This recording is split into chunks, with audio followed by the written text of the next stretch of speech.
এবং কালী পুজোর সময়তেও সারা বছর ধরেই অনেকে দণ্ডিও কাটে। তো আমি অনেকদিন ধরেই জানতাম, কিন্তু আমার কালী পুজো যেহেতু বাড়িতে হয় তাই সেই সময়টা আমি আসতে না পারলেও আমাকে অনেকদিন ধরেই আমি সবসময় বলি কেউ তারা যখন ডাকে তখন আমি যাই হয়ে যায়।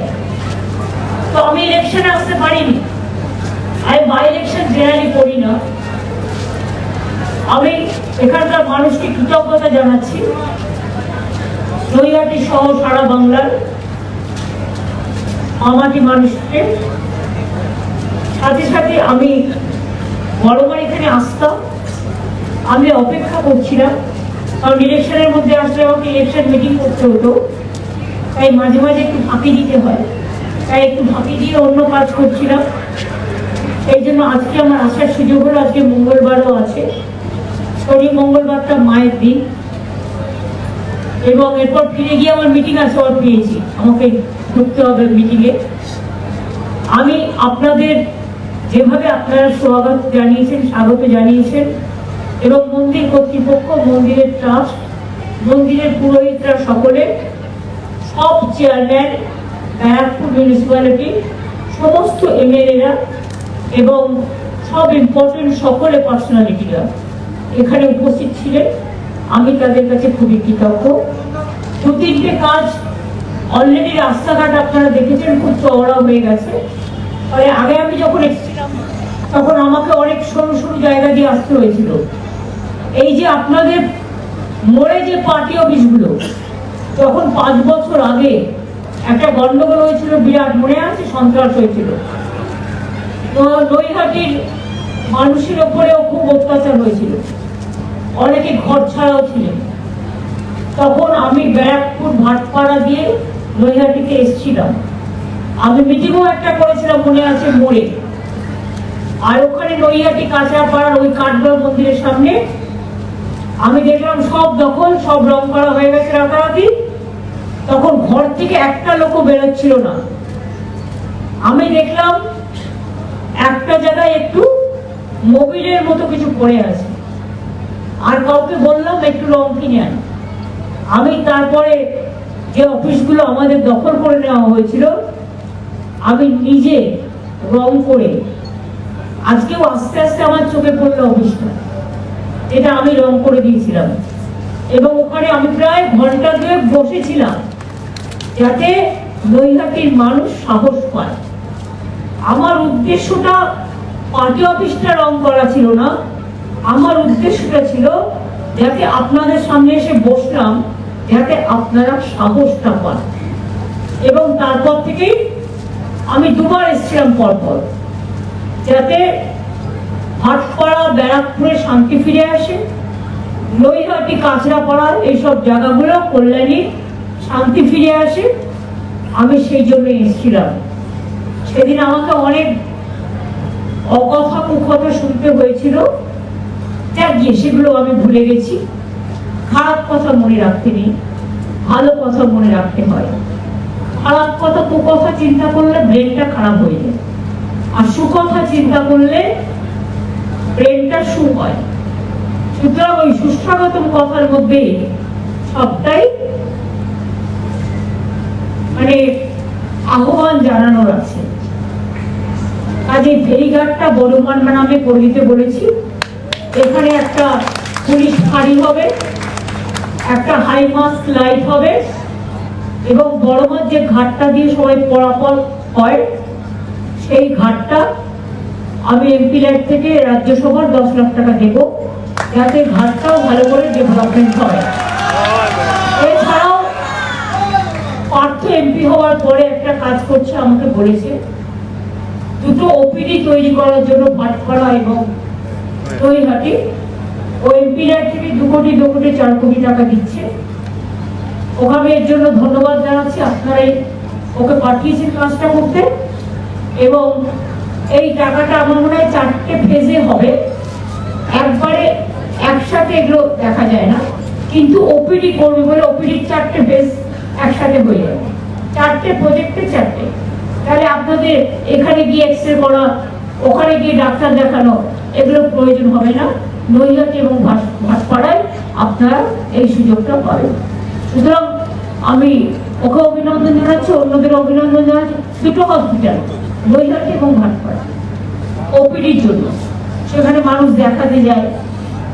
আর এখন তো আপনাদের স্বাস্থ্যসাথী কার্ডও আছে, আর গভর্নমেন্ট হসপিটালে আমরা ম্যাক্সিমামটা ফ্রি করে দিয়েছি, টোটালটাই প্রায়। তাছাড়াও free fair price diagnostic centre, fair price medicine centre. আগে একটা কিডনিতে মনে রাখবেন, সরি, একটা হার্ট অপারেশন করতে গেলে বা সার্জারি করতে গেলে যেটা কিনতে হতো সেটা বাইরে 1.5 লক্ষ টাকা দাম ছিল। এখন সেটা ফেয়ার প্রাইস মেডিসিন শপে মাত্র 25-30 হাজার টাকায় পাওয়া যায়। সুতরাং এই সুবিধাটা তো আমি নিজেও যখন ছোট ছিলাম, দীর্ঘদিন আন্দোলন করতে করতে এসেছি, আমি দেখেছি একটা হসপিটালে রোগী ভর্তি করা কত কষ্টকর ছিল। কাজেই পরিবারের মায়ের নামে, পরিবারের যিনি হেড মহিলা, তার নামে স্বাস্থ্যসাথী কার্ড। আর এর জন্য কোনো রেস্ট্রিকশন নেই যে একটা বাইক থাকলে আপনি পাবেন, অত না বাইক থাকলে পাবেন না, বা একটা পাকা বাড়ি থাকলে পাবেন না, এসব আমাদের এখানে নেই। সেই লক্ষ্মীর ভান্ডারী বলুন, আর স্বাস্থ্যসাথী বলুন, আর সবুজ সাথী বলুন, আর ট্যাবই বলুন, আর কন্যাশ্রী বলুন, বা শিক্ষাশ্রী বলুন, বা মেধাশ্রী বলুন, বা যোগ্যশ্রী বলুন, বা ঐক্যশ্রী বলুন, অনেক আমার মুখস্থ আছে। আমাদের জন্ম থেকে মৃত্যু আমাদের প্রায় 57টা প্রজেক্ট আছে। আজ এটা সবই আপনারা করেছেন, আমি কিচ্ছু করি না। আমি উপলক্ষ মাত্র, আপনারা ডাকেন তাই আসি। আজ এই সবটাই আপনারা করেছেন, আমি কৃতজ্ঞ আপনাদের প্রতি। সবাইকে কৃতজ্ঞতা জানাই, প্রণাম জানাই, সালাম জানাই, জোহার জানাই। আর বড় মাই যারা থাকে,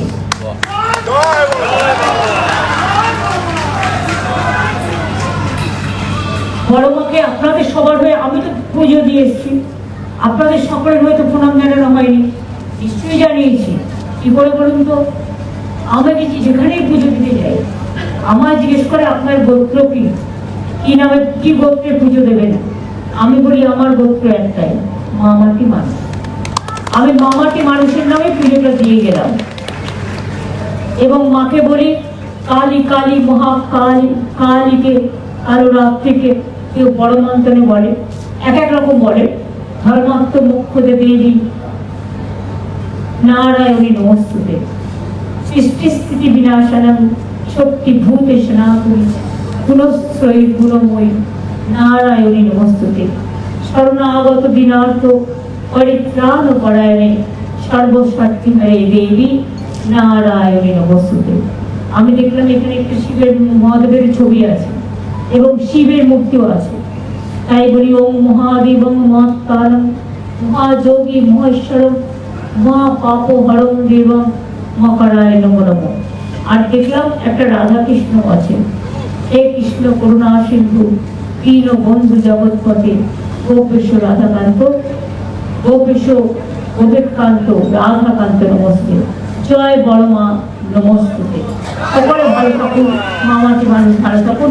আমি অ্যাডমিনিস্ট্রেশন থেকে শুরু করে সকলকেই, আমার অনেক, অশোকবাবু এখানকার চেয়ারম্যান আছে, আমার ডিএম আছে, কমিশনারেট আছে, আমার সাথে ডিজি ওয়েস্ট বেঙ্গল রাজীব কুমারও এসছে, এবং আমার সাথে অনেকেই এসছে। আমি সবাইকে, আমি ব্যক্তিগতভাবে না বলে আমি সকলকে, আমার সকল এমএলএ, কাউন্সিলর, জেলা পরিষদ, পঞ্চায়েত সমিতি, পৌরসভার চেয়ারম্যানরা, সিআইসিরা সকলেই আছে, পার্থ, সবাইকে ডেকেছে। রাফাকার ছুটে এসছে আমডাঙ্গা থেকে। তার মানে দেখো বড় মার আকর্ষণ, সব ধর্ম বর্ণ জাতি সবাইকে এক করে দিয়েছে। আজকে সংবিধান দিবস, মনে রাখবেন 75 বছর কমপ্লিট হচ্ছে। এটাই ভারতবর্ষের সংবিধান। We are together, we are united and we are secular. আর একটা বলতে হবে, unity in diversity is our origin. এটা কোথাও পাবে না, এমন দেশটি কোথাও খুঁজে পাবে না তো তুমি। সকল দেশের রানী, এই যে আমার জন্মভূমি। আজকে সকলকে প্রণাম জানিয়ে আজকের দিনে, বিশেষ করে সংবিধান প্রণয়িতাদের, তাছাড়াও ঋষি বঙ্কিমচন্দ্রের পবিত্র জায়গাও এটা। মনে রাখবেন দুটো জিনিস, রবীন্দ্রনাথ ঠাকুরের জাতীয় সঙ্গীত জনগণ মন অধি, কবিগুরু রবীন্দ্রনাথ ঠাকুরের করা, এটা দেশের জাতীয় সঙ্গীত। আর আমাদের যেটা